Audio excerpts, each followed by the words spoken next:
The moment that made me decide to resign was one incident. They will always approach to me and say that they're jealous of me, and I'm like, excuse me, what? Like, bro, you're literally wearing Gucci head to toe. What are you talking about? I was like, well, I got into an accident. And she listened to that. And she's like, okay. And continue on with the day as if What? nothing happened.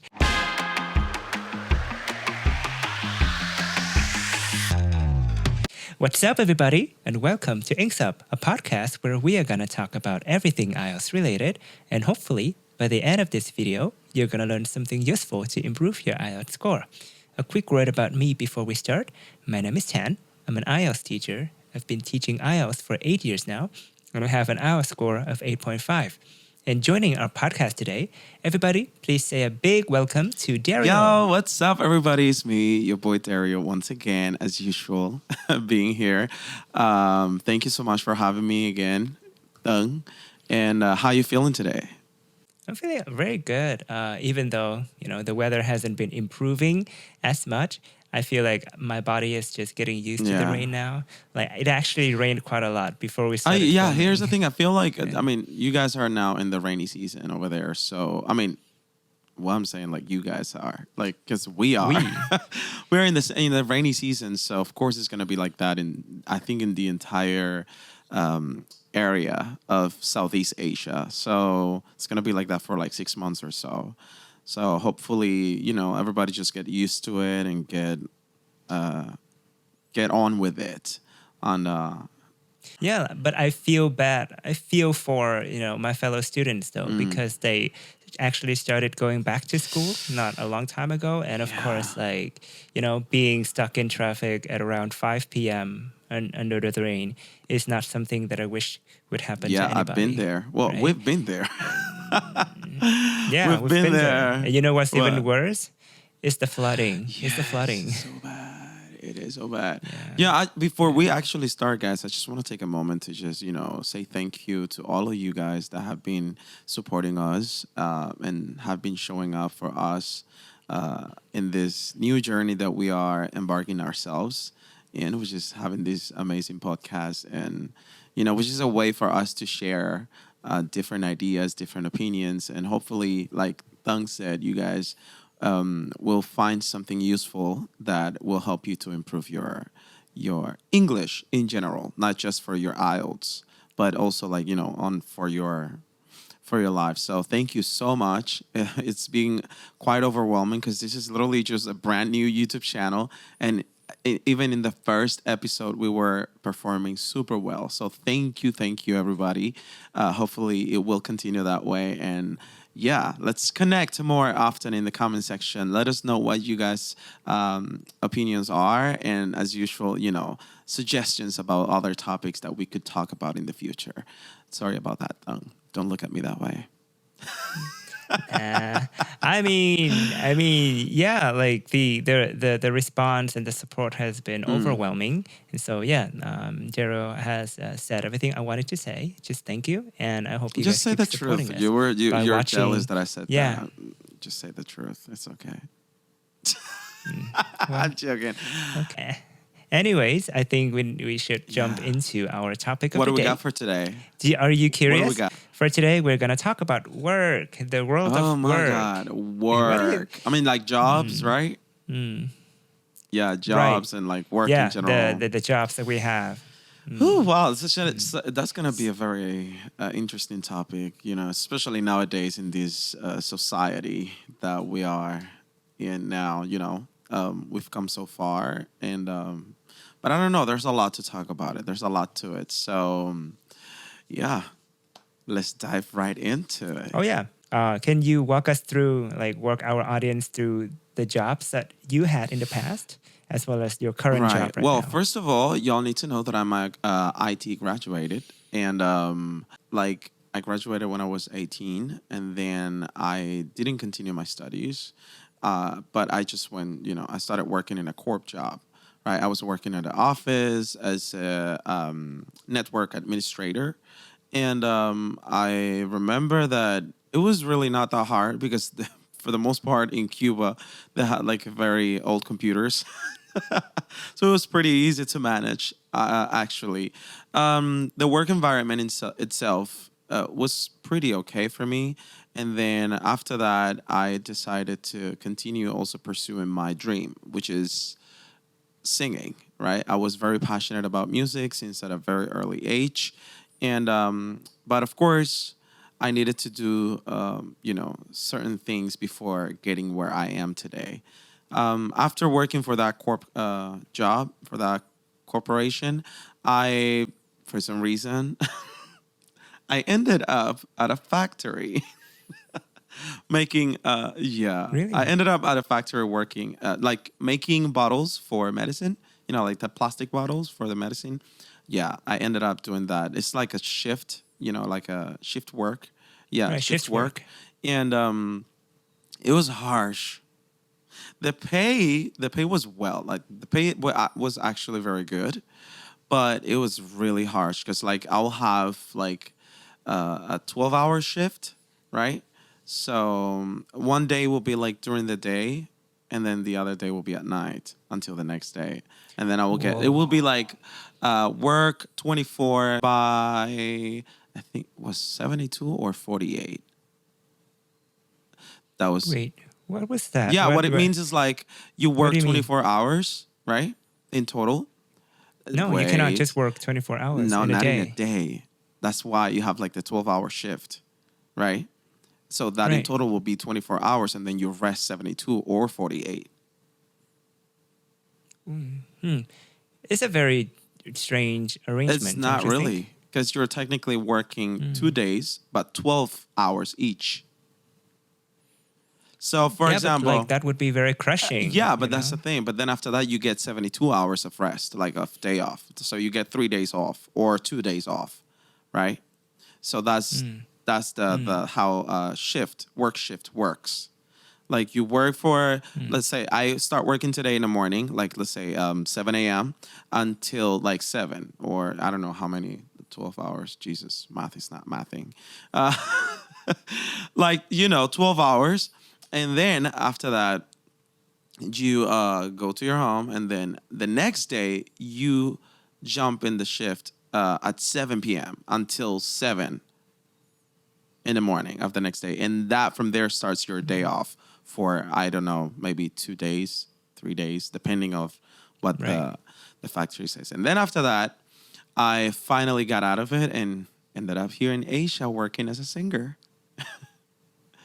Yeah, we welcome you with I open know. arms. For that time of you working in Yeah. manufacturing, uh, of course, like the hours were very crushing, right? And it was very a very labor Yeah. intensive type of job. But did you learn anything useful that maybe you have been taken with you? You've been taking with you, right? Interesting question.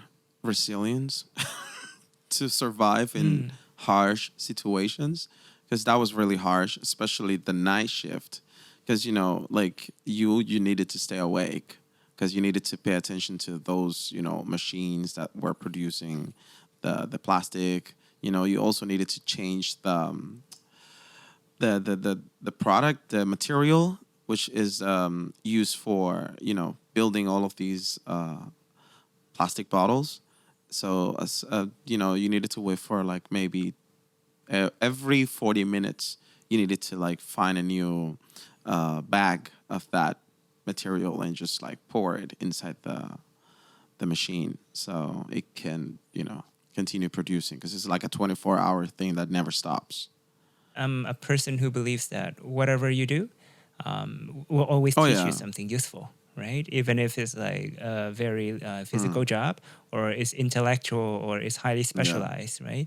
Every step of the way, the most important thing is what you take with you to the next stage of your life, exactly. right? And like you said, I think like those working hours, like those shifts, actually built you to become more a more Mm, resilient person, right? And through that, now like when you have to perform every night, 6 nights a week, you're used to that because you've been through even tougher yeah, times yeah, before, that's true. right? Yeah. But As for me, I after graduating from university, I actually was an accountancy major, But after graduation, I actually didn't jump right into accountancy. Hmm. I was kept by my university to be like an assistant for the lecturers and Right. stuff. I worked in that position for like 8 or 9 months before I got out, and I applied for a job as an auditor. I worked as an auditor for more or less a year. Yeah. And afterwards, I kind of felt bored with corporate, right? The corporate environment, and I wanted to get out. And so, yeah, I started teaching. And here we are today. It's been like almost like 5, 6 years, uh, counting with the number of years that I've been tutoring when I was a Right. student. That's why, like, I've been, I said at the beginning that I've been teaching for like 8 years now. And that's Yeah. amazing. That's a very interesting journey, though.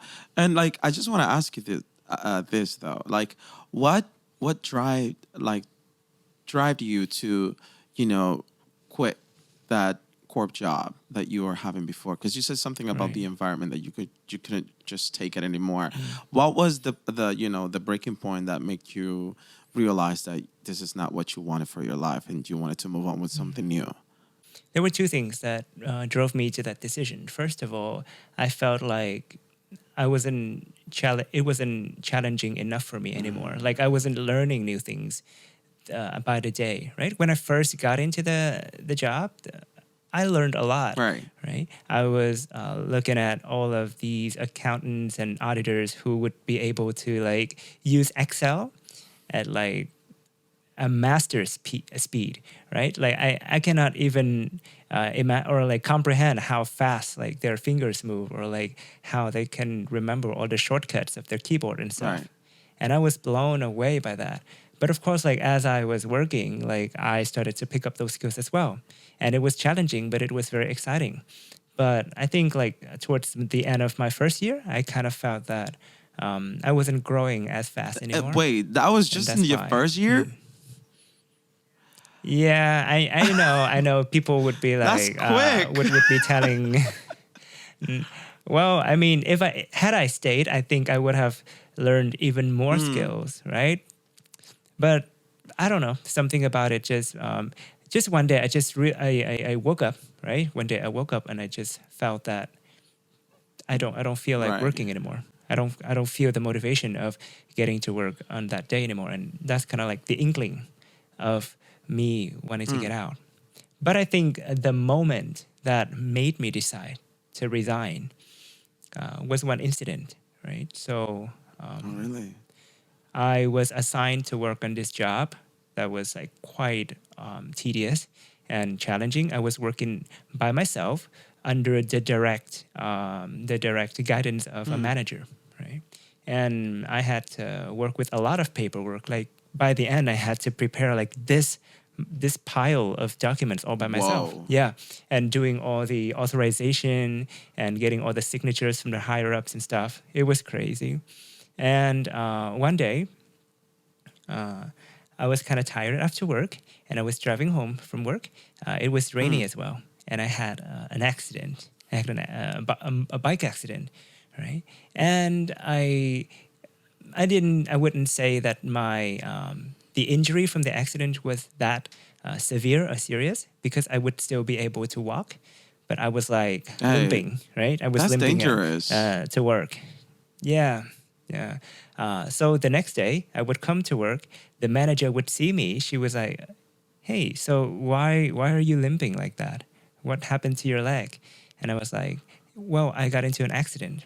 And she's like, she listened to that, and she's like, "Okay," and continue on with the day as if What? nothing happened. Yeah, and she would still give me all of those tasks that would require me to walk not just around the office, but like around the city. So Yeah. you see, this is And why I feel sorry that I cut you, but like this is why I feel like nowadays there's especially the new generation don't want to feel involved with this kind of jobs anymore because it's so toxic and it's so like like exploitive. Yeah, exploitative, and I mean, dare I say, a little bit as well. dehumanizing. No, no, I no, don't no. know. I totally. Yeah, That's a like valid comment. It is very dehumanizing as well. Because like you're treated as like as I don't know, whatever, Well, yeah, like you're a cog in the machine and you're not treated as a as a human. human with like special needs and Mm-hmm. aspirations, right? You're there because your company needs Yeah. you there, and you're there because you're paid to be there, right? You're not recognized for your talents or for your contributions, and that's why like many people are quitting their corporate jobs and being like Yeah. self-employed and like doing their own thing because it's kind of like frustrating and Mm, constricting and very suffocating, it right? is. The environment. Mm. And Well, but what would you say would be the pros, the advantages of working for a corporate job? like you said at the beginning, the new knowledge of new abilities and new things that could be very useful for yourself in the future. That's one thing, right? Also, these sort of competitive work environment in order for you to work hard to get something that you want, right? But Right. that's the positive side of it, that you learn how to push yourself forward. However, that completely cancels the second that you realize that you work so hard and still you are not being recognized, nor being even like pat, like, hey, great job. It's like you don't Yeah. matter at all. And that's it's like like those things cancel each other, because it's like, okay, why then I'm working so hard if I'm not gonna be uh, put into the spotlight, or being recognized by. Like yeah, given enough credit for your Exactly. hard work, right? So and yeah, and although that's a good thing because you learn how to like work under pressure and push yourself, right?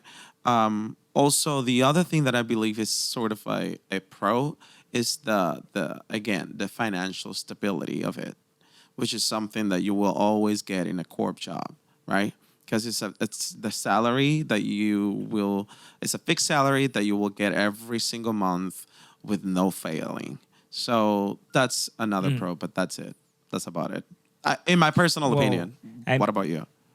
I mean, when you talk about salary, for the entry level jobs, right? The first level of Mm. work, like I don't Oh think yeah, it would come with a high yeah. Of salary, course not. right? Of course not. Yeah, like when I started working as an auditor, it was kind of like a big deal because the company was among the big four, like the top of the top, right?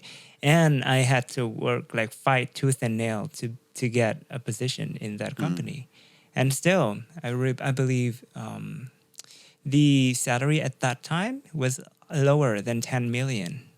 And that was before all the deductions of tax and social security insurance and stuff like that, That's right? insane. And I don't know if this happens to you as well, but back when I was working the corporate job, um, I could never save. I could never save any dime to my name because I feel like after working, there's this void inside me that I have to satisfy with like going out or buying stuff online. And so at the end of the month, right, all of that money went away, disappeared, and sometimes I would have to get into debt, right? I would have to borrow from people just to buy things, so I would feel like I have something to I have any changes or progress in my life. And that's Has that ever happened to you? yeah, like, and that's one of the cons that this corp jobs create in people's life. Like, because the second that you work in this kind of environment, you also have the pressure of actually spend more money to consume more in order for you to, I don't know, be part of a certain hierarchy Oh yeah. in your own work environment. So yeah, it happened to me all the time that when I was working, for example, for that corporate job back in Cuba, the first one that I had, like, yeah, I will find myself just going crazy. I'm still go crazy about buying things, but Yeah. not as I used to, right? Because now I value even more what I'm doing because it's something that I really love doing, right? But back then, it's Right. something that I also enjoyed, but it gets into this point of like, you know, just a straight line where there's no fluctuations, neither up or down. It's just the same thing. I haven't learned anything new. I haven't been challenged at all. So why to put so much effort in it, right? Right. So if it, Yeah. unless it was something that I was doing for myself, but not for the company, because why? Yeah, but I think that's the problem that many companies are running into these days. Is like how they can match the staff's goals and ambitions with the organizational Right. goal, right? If there is a match, like there's a consistency there, then the company doesn't have to do a lot to motivate their staff to work to the best of their abilities, right? But it's so It hard, I think. is. It comes to the working culture. It comes from recognizing talent and train them, training the staff enough so that they feel like they're not out of their depth when it comes to like completing all the tasks and Exactly. stuff. I mean, it's a very difficult situation for a lot of the companies, big companies out there. So, So, would you recommend your work right now, like being self-employed as a singer, to people, like to the young generation or the people who are interested in singing and oh, stuff? totally. Totally. If you have the opportunity to, because here's the thing, and this is what I've learned throughout the years of me performing in different countries in Southeast Asia for different kind of audiences, and I met many of those. I mean, many of those audiences are like very wealthy when it comes to, they're very wealthy. Let's put it that way, and they will always approach to me and say that they're jealous of me, and I'm like, excuse me, what? Like, bro, you're literally wearing Gucci head to toe. What are you talking about? Jealous of what? It's like, well, do you really think that, I mean, all of these matters? I'm like, well, I mean, in the world we live today, it seems to many people. So, and if you have the luxury and the ability to afford that means a lot. That means that you're in a very good position in life. Yeah, but at the cost of what? I was Right. like, damn. Yeah. At the cost of what? And he was like, like, yeah, I am able to get a lot of things, but then I realized that money can buy a lot of things that will make me happy, right? But at the same time, it's not gonna last. It's just gonna expire like everything else. So I wish I was able to do what you are doing. You get to travel the world. You get to do what you love, which is singing. You get to meet a lot of different kind of people, right? And still have time for your family, yourself as a person, to give yourself the chance to learn something new. You have time for all of that. I don't. I'm stuck in this, vicious life of always the Right. same circle, and I cannot just escape from it. And I was like, wow, that's very deep. Well, I would like to offer a counter argument. Do you think that because part of your job is to appear effortless and to appear like you are enjoying your work, right? You cannot just perform in front of everybody in like a sour Of mood. course. Even if your day hasn't been going great, you still have to put on like an act in a way, like to always be energetic and Right. enthusiastic, even if you're not feeling the best. And so, do you think that that facade, that appearance, kind of fools people into thinking that being a singer is an easy task? Well, I mean, like even for me as a teacher, right? I always have to keep my energy up, and I always so I can motivate my students and I can inspire them to learn. I cannot just show up in class and be, not be the most energetic person that I right. can be, right? And so many students say that like what I do is great and they want to be like me, and I really cherish that and I love that so much.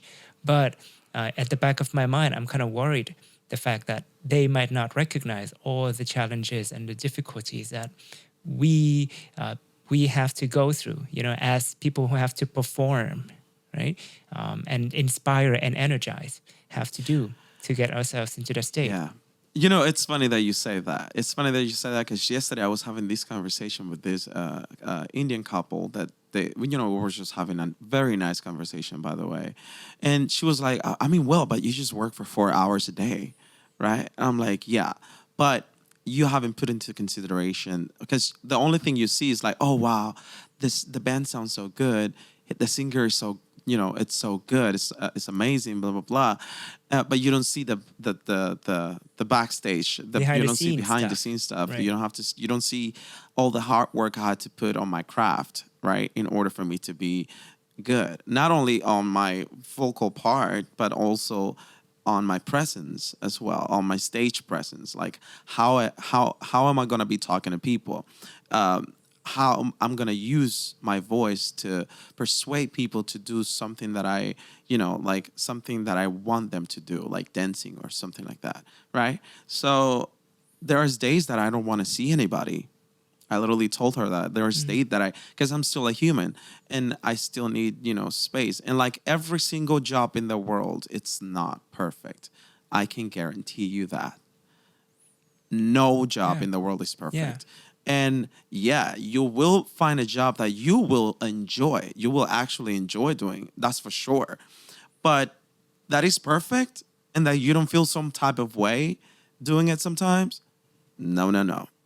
That's totally Yeah. impossible, The, because you will always feel a certain way. For example, like I was saying, I sometimes don't feel like seeing anybody, right?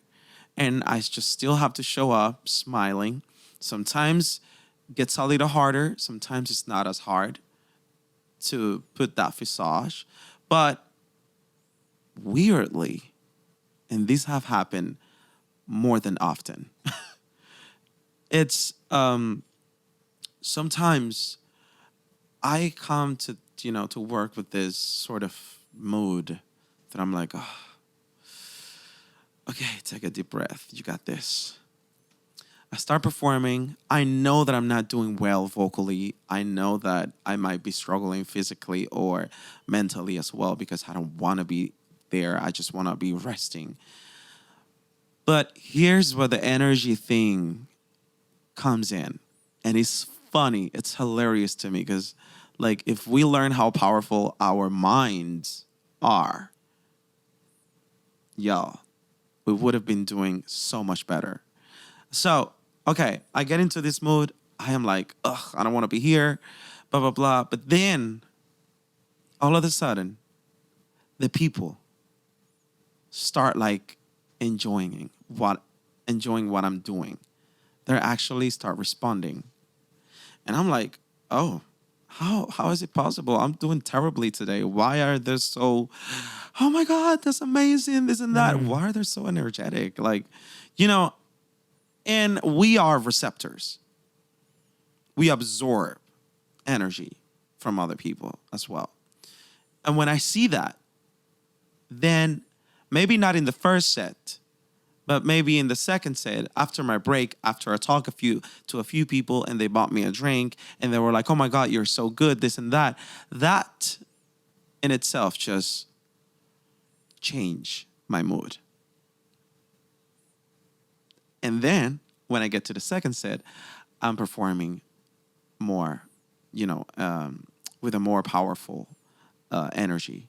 So I feel better. And then they start even enjoying it more. And it's more and more and more. And I end up the night like, you know what? I started feeling terrible. But then during the night, the people lift me up. And that's one of the beautiful things about this kind of job.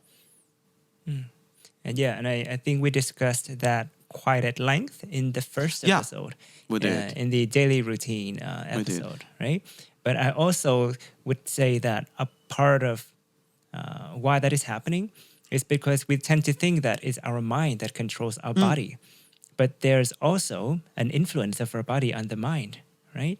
There was a study that was conducted, right? People, the scientists invited like a group of people into a room, and they just like hold a pen with their mouth, right? They would pick up a pencil, right? And they would have to bite into the pencil. Right? And for some of the people, for half of the participants, they have to bite into the pencil like this. For example, like they're holding a straw. Right. And the other half, they were biting the pencil horizontally, to mimic a smile. And afterwards, they would ask the participant to rate their mood.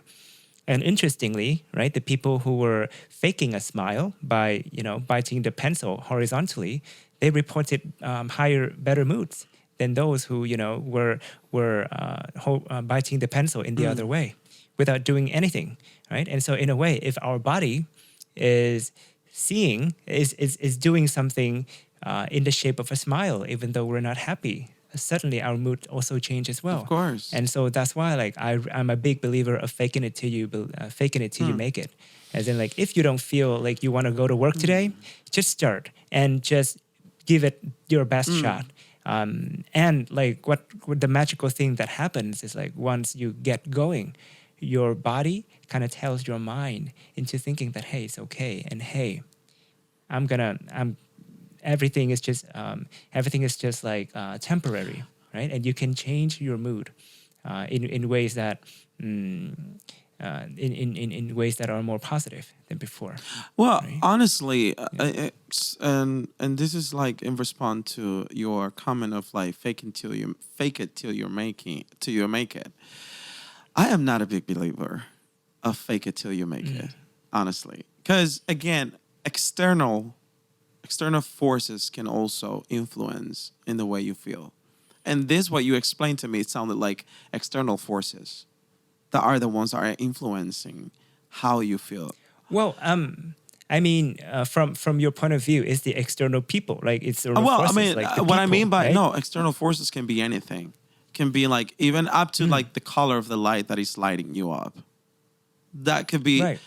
Well, but again, like what I mean by fake it till you make it, it's I get it because I heard that phrase so many times. You know, I've heard that phrase thrown around so many times, and for some people said that it have worked for them, but honestly, I don't I don't think that you're faking anything.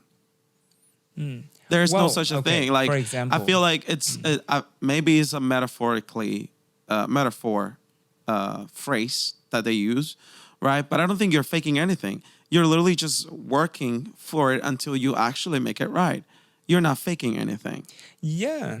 Well, I mean, for example, the first year or the first gig that you had, right? Maybe you're kind of like, of course, I think you didn't have a lot of experience performing Yeah. back then, right? But somehow you still have to appear like you know everything, and you're like cool, calm, and collected, and you have everything in control. When in fact, like in your mind, you're panicking and you're shaking, but nobody should feel that, and it shouldn't come across in your voice and your performance, Right. right? For me, like the first few classes that I had, I was figuring out how to teach alongside, just like how my students are trying to learn something, I'm trying to learn how to teach as well. But of course, like I have to hide that nervousness, and I have to appear self-assured and confident enough so that my students can, respect me, and they will listen to what I have to say. But how do you feel afterwards? I feel I After mean for me it works. after that very first experience, because here I mean for me it it works. works. What you were just doing what you're. The Here's the thing: people don't understand that when they do something, right, something new, for the first time ever, their goal with their mind of like, oh my god, I can fail this, but let's just go. Let's give it our best shot, right? And then once we get there and we start doing it, yeah, we are in our mind, we're probably freaking out. Or maybe just at the beginning we're freaking out. Later, the more we start like, doing it, the more time we are spending with our students and doing the class and all of these things, you realize that, oh, wait a minute, I like this. Okay, this person is interacting with me. All right, that's good. I feel like the class is very engaged with what I'm teaching now. So I'm going to start feeling less stressed, right? And this is the same thing. It's like for me when I got up on the stage for the very first time, I was freaking out. No, like I was whatever is next of that. I thought I was going to die, like literally die. But of course, the second that I started singing the first few sentences of the song, I broke the ice. Right after that, I started feeling a little bit better. I'm not saying that I stopped feeling nervous completely, because of course, again, it's my first time doing it. But what I mean is, like, I learned through that process. I didn't have to fake anything. It was just it Well, was just that I just went with what I got. Because that's the thing. We all show up to whatever job opportunity or whatever opportunity in general in life. We show up with what we got. yeah, but like for me, when I think we kind of approach this sentence in different ways. For me, when I mean by faking it, it's like we try to prepare ourselves, right? If we're not a singer, like an experienced singer, then we have to make it up by like we have to make up for that fact by preparing and like practicing Then you're more. not faking And we anything. have to That's what I'm nah, for me, saying. well, that's what I believe when it comes to faking it. Of course, like I'm not. It's faking it doesn't mean that you're being deceptive or Yeah, you're lying you're to just yourself. literally It's just preparing like you just have yourself to. Yeah, you're preparing yourself mentally and physically, and for all the requirements of as the it should job, be. so that yeah, and okay, that's why what I think. And so, can you tell the audience a time when you had to face like you had to do a very difficult task as a part of your work? For me, one of the most difficult tasks till this day will be forever doing PR, which is public relations. It's something that it comes with my job, right? And I understood that it's very important from whatever place you're working, whatever venue you're working. In my case, as a singer, on my break time, I do go out and around the venue, and I start talking to people. That's one of the toughest things ever, because there are some people that are nice and there are some people that are not so nice. And again, I've encountered very harsh situations sometimes when I approach to some people, right, that have been in the show, watching the show and stuff like that. And that's definitely one of the toughest tasks that I always will encounter. And but I will continue to do so, just so I can continue learning, because now I've become better at recognizing who I can approach to even before Right. I go to their table. You approach them. So that's one of the things that I had to go through it before getting good at actually Yeah. recognizing, okay, I can go to this table, I can go to this table. So then after I finish, boom, I just go to them and it's exactly what I thought. They will be like, oh my God, thank you for dropping by our table. Do you want something to drink? Blah, blah, blah. And that's like, okay, that's good.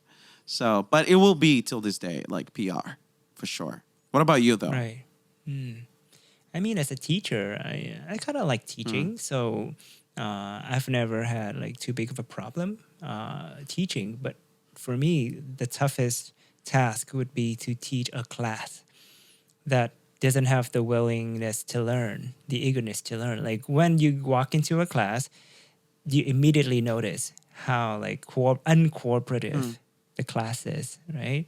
And like how unenthusiastic they are about learning. And so, how can you teach people like that when they're not receptive, when they're not like when they don't embrace the opportunity, right? I can be here, try to like muster up all the energy that I have, and like try to impress them with like the knowledge that I have, but at that point, I think it's just a one-way exchange, right? I'm just talking to a wall at one, and so like for me, it's always the times that I have to teach students or a person that kind of don't have the motivation to learn. Yeah.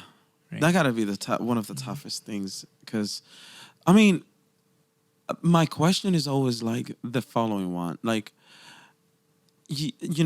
me as an individual, the individual that doesn't have the eager to learn, right? Why would I put myself in that situation, and why would I put anyone else in that situation? Because imagine how hard it is for both parties, right? For you as the teacher trying your hardest and spending a huge amount of your energy on this person that doesn't want to learn. And then on the other hand, this person that don't want to learn at all, that don't feel interested, that don't want to do anything about it, why did they bring themselves to a situation that they don't want to be in? That's one thing. I mean, most of the times it would be the parents who want that, right? Yeah, I guess so. Yeah, and that's why, like, for the students that are forced to be there, and I don't know, I just want the time to pass and the class to end, bet. so I can get out of a situation, because it's very draining. I'm sure it is. Yeah, it's very draining to see that the other person is not, receiving and responding to your request or to your energy level, right? Okay, I want to move on to another part that many of our audiences would really appreciate is the job interview. Right? Have you been to many job interviews up to now? Finally. I don't know, like at the beginning of, Thung and I creating this, idea of the podcast, I was like, so what should be the first topic that we should discuss about? And I was like, job interviews. Here's why you're so obsessed with job interviews.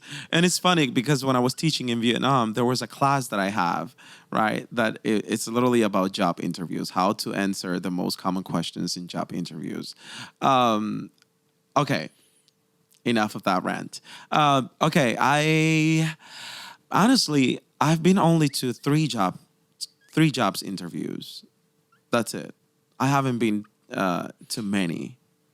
So the first two job interviews they were pretty easy because it was in my language, and like they asked me, to talk about the experience that I have with a certain software, and also the ability that I have to control certain networks. And they also asked me about what should I do to what can I do when something, an hypothetical situation happens, right? So how would I solve that? So yeah, I just gave my answer very confidently, which is very important. And then boom, I got the job. Then the second time was for this factory, but that wasn't even an interview. They were just like asking for my details, and that's it. Yeah. And for where I'm working now, the agency I'm working now, like my interview was my audition, which is a video of me singing. So that's the interview. For me, I think I've been to many, I think, not just job interviews, but like interviews for scholarships. I used to apply for a scholarship at RMIT. The second time I applied, I actually got it. So if anybody who is interested in that, maybe you guys can hit me up in the comment section.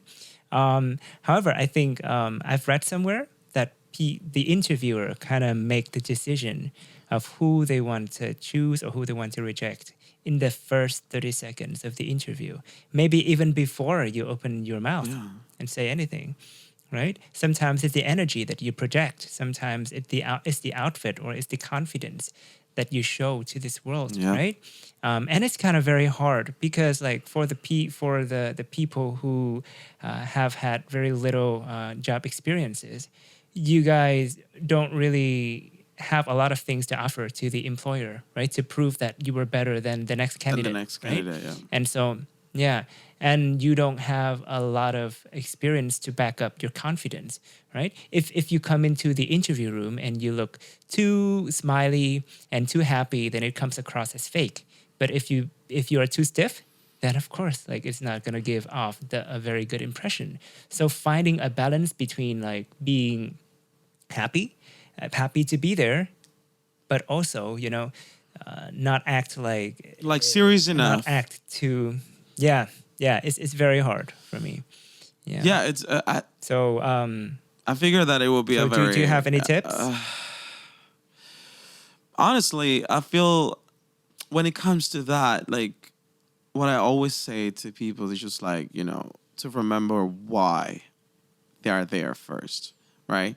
Also, I feel like starting with the small talk in a job interview will always ease the tension because there will always be a certain amount of tension going on once you walk into that room. So having like a little talk as a hi, good morning, how's it going? Like it always helped to ease the tension in both sides. Well, I mean, it's kind of hard to initiate the conversation when you're the interviewee, Yeah, right? you can still initiate it. I think, But it's all about how you initiate the conversation. It's not the same. I mean, if you're going to a corp job, right, a corporate job that it's related to, let's say, I don't know, customer service, right? You will get into that room and you're not gonna be like, "Hi." yeah, being Yeah, no. nonchalant Like or you being have to get in. sloppy, Hi, right? thank you so much for having me. Yes, my name is Dario. Thank you again for having me. So that person is gonna feel better, and it might even ask you how you feeling today, Dario. I'm feeling pretty good actually. It was a little bit rainy outside, but it's okay. I'm used to it. You see, like those are little things that you can use in fluctuations that you can use to attract the other person into, maybe ask you something else that is totally unrelated to the interview, which are points that you are going to gain for yourself, over other I think, candidates. yeah, right. One of the biggest struggles for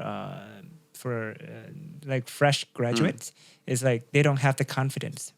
They don't appear confident in front of the eyes of the employer. So, do you have any tips to look more confident?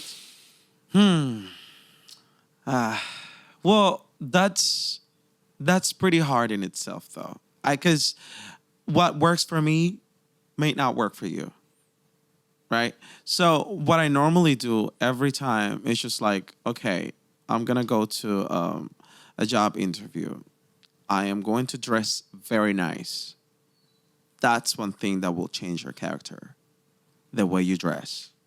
The way you dress will also give you a certain amount of energy that you will feel, ooh, I look great. Damn. Okay. Let's go for it, baby. We got this. That's one thing that will help you a lot. Dress well before going into a job interview. Once you get there, Right. you already have this energy of like, hi, good morning. How's it going? Thank you so much for having me. My name is Dario, and I'm here for the job interview. Boom. Right. That's it.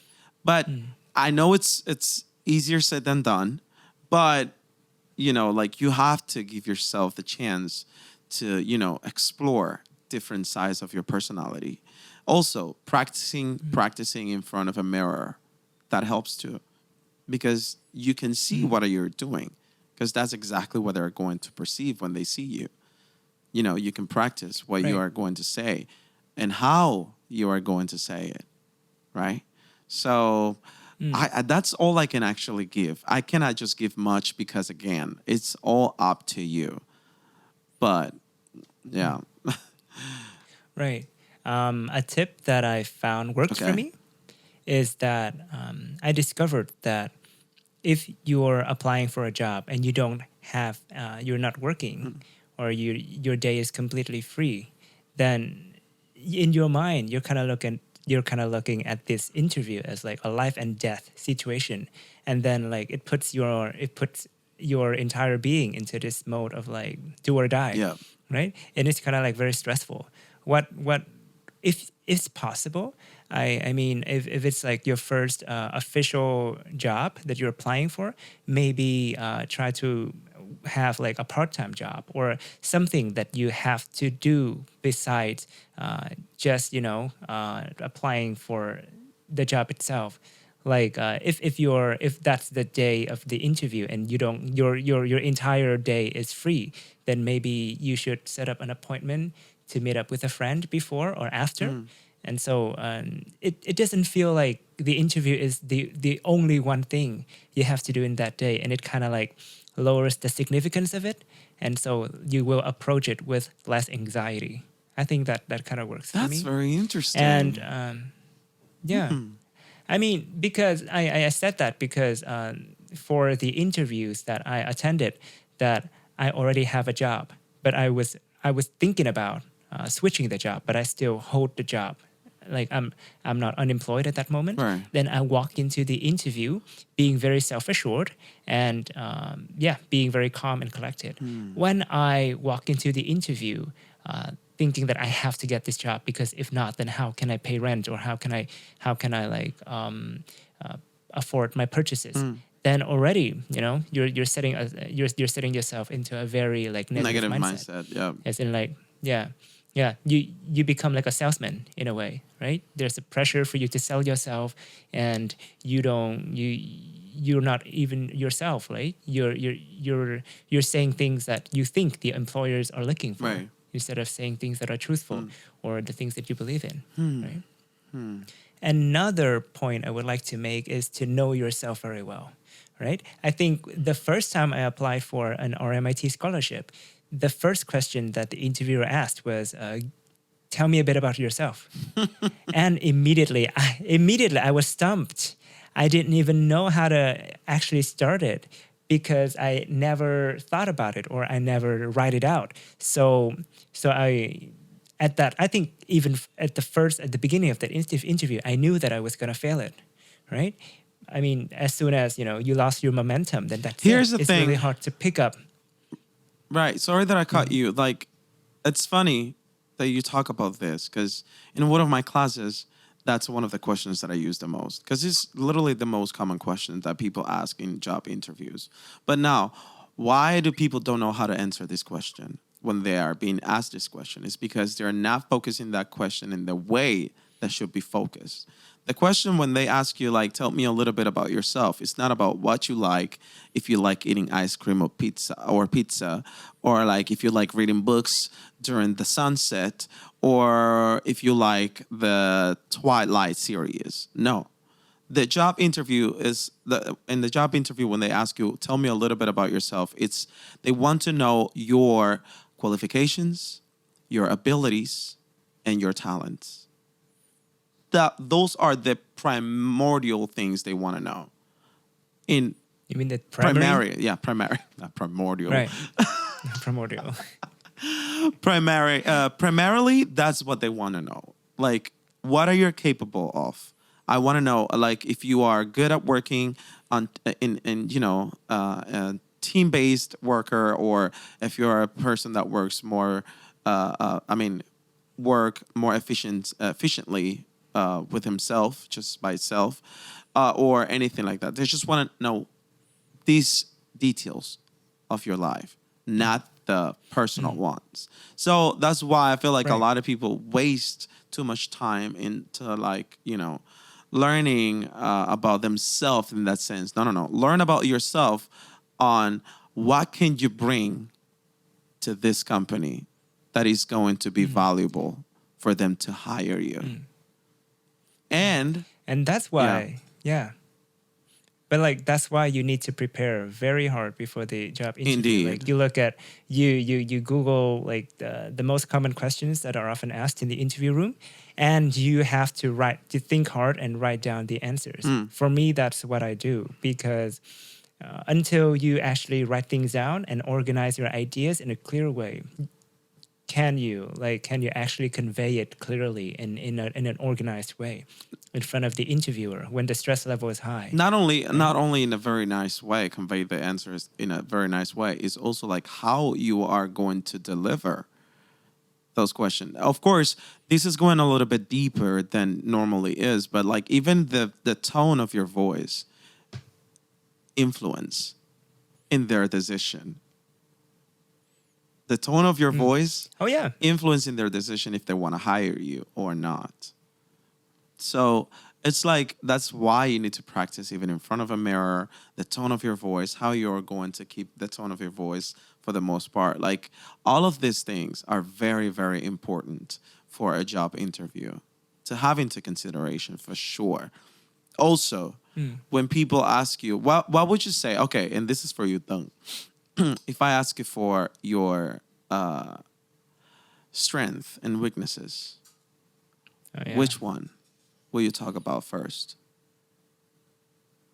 I think now looking in hindsight, I think I would talk about the weaknesses first, because I know that there's a thing called recency bias, as in like people put more emphasis on the things that you mentioned last, right? And so instead of saying the things that you're good at and then telling them like, hey, But I'm bad at just so you this. know, like I kind of, yeah. And then like you end your answer on a negative note, and that's what is going to linger in the interviewer's mind, right?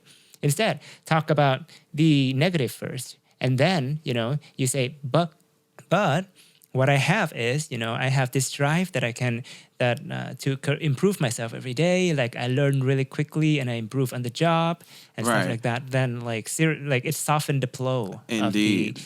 weakness question. Also, a little right? thing that a lot of people don't also take into consideration when they're taking into a job interview is, which is very important, when you talk about your weaknesses, always, always talk about what are you doing to change that. Oh yeah, oh yeah, yeah. But also you have to be very strategic when it comes to That's picking the why. negatives that That's you're talking why. about. All of this you need to Yeah. like, because that's one of the most, if not the most asked question in a job interview, you guys. It's the fact that, you know, they will ask you, tell me a little bit about yourself. That's when they want to know, you need to learn that structure. Like when they ask you, all right, so Dario, thank you for coming. So why don't you tell me a little bit about yourself? They want to know your trajectory, where you've been, right? Where are you planning to go? What can you bring to the table that is valuable for them to hire Right. you, right?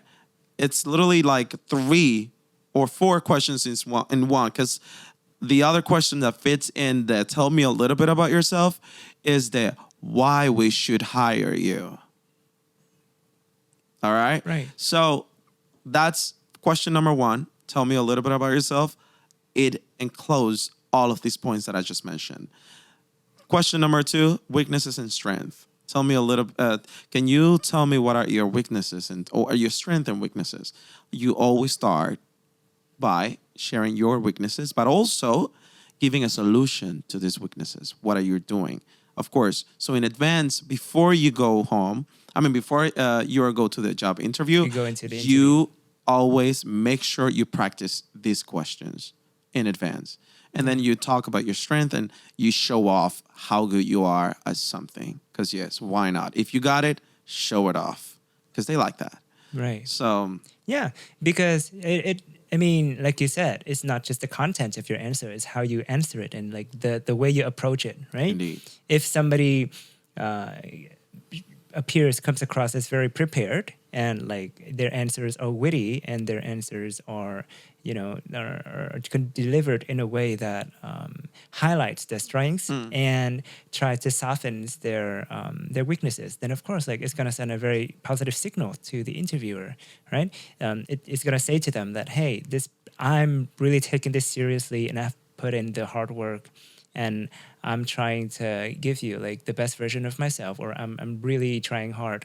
And so I think that all of that will come across to the interviewer, like the more preparations that you make beforehand. Indeed. Another question that often shows up at the end of the interview is they're going to ask you, do you have any questions for us? So do you have any strategies for our viewer when they're asked that question? Yes. Well, like, first of all, another thing that people should take into consideration, even before going to the job interview, sorry that I get to before that, is doing their own research about the place they're going to go to the job interview. Always do your research, y'all. You don't want to show up to a place that is doing some shady business and then you embark yourself into that shady business and then you get involved. You don't want to be that kind of person. So do your research, like, formulate questions that are going to be valid for you, right? And to ask to them, because that's not the only thing. Like, you can also ask questions to the interviewer about the company, right? And for the most part, like when you are formulating questions, right? It's gonna come down to the basics ones, like what are the benefits that the position comes with. can we go a little bit more explicit in the, what's the breakdown of the salary like? Like, is it bi-weekly or monthly or by the end of the month? Also, like, like there's so many different questions you could ask, right? Also, how is the work environment? Who am like? Am I gonna be working at an office? Like, of course, all of this is depending on the type of job you're applying for. Oh yeah. Right. Yeah. So you should ask questions related to the job itself or the company that you are applying for. That's all I Yeah. can. Yeah. I mean, there's not one size fits all and question that you can have, right? Like Dario has already mentioned, it really depends on the type of work that you're applying for. However, I believe that you should try to come across as a person who's eager to learn by asking them about their training or their staff support. Right. For example, you can ask them like, so if I am to be accepted to join the company and be a member of the company, then how can you train me, or how is there any mentorship program that can allow me to grow? And because I would like to be a better version, right? And I would like to be the best version working for your company, right? And I think that can be a good way for you to tell the employer that you are willing to learn and to put in the hard work. Yeah. Right?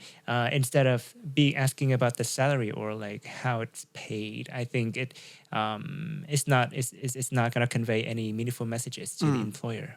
Right? That's true. Also, like, of course, like, usually the salary will be already input in advance on the, on the slogan of like, Oh yeah. so there's, I said that the salary question one, because like, it all depends. Because if it doesn't have if they don't provide any sort of detail about how much the salary is going to be or anything like that, then you should definitely ask. Because, that's the point of it. Like, if I don't have any details of the salary, how much I'm gonna be earning, right?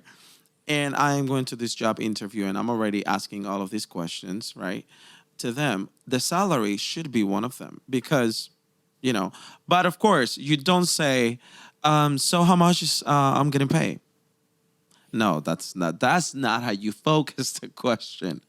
You should talk about that, which, it's part of the benefits. So can we go and be can I be more clarified about the benefits that this job position comes with? And there, but try to make exactly try to make it a little bit more professional, like, right? And in there should be also like the courses that can also provide you to grow inside of the company. They should provide the holiday, how the holiday is distributed. They should also provide the salary and the bonuses if there's any. Like, all of these things should come together within the benefits. I feel like we should focus the benefits on just the training or how they're going to develop you and how they're going to bring out all of your potential. Well, or maybe talk about the health benefits. Because for me, like, I'm a person who kind of shy away from talking about money in the job interview because for most of the jobs that I applied for, the salary has already been posted in the job posting. Right. So it's not something that I'm unclear about, but I think something that is gonna, to send a very positive message. It's like you really care about self-improvement and you really care about, how to contribute to this company in the best way that you can. Yeah. Right? I totally. That's why, like, maybe you should focus on that. Yeah, I totally agree. With what you're saying. But I think that we should definitely divide this episode in two parts, though. Oh, yeah. Like, yeah, guys, this is a very, very vast topic to talk about. So, like, there's going to be another part coming up very soon. And also, remember to follow our Facebook page, right? And there, you will find a PDF with exercises and also all the vocabulary and phrases we've been using in the podcast, right? And also feel free to share it with your friend. Hit the like button because, in that way, y'all will support us a lot and it will help the algorithm of YouTube to reach more audience, which is what we are focusing on. Thank you so much again for watching and we love you all. Bye. All right. Thank you so Bye, much. guys. Have a See good you in the day. next See you on the next episode. episode. Let's go.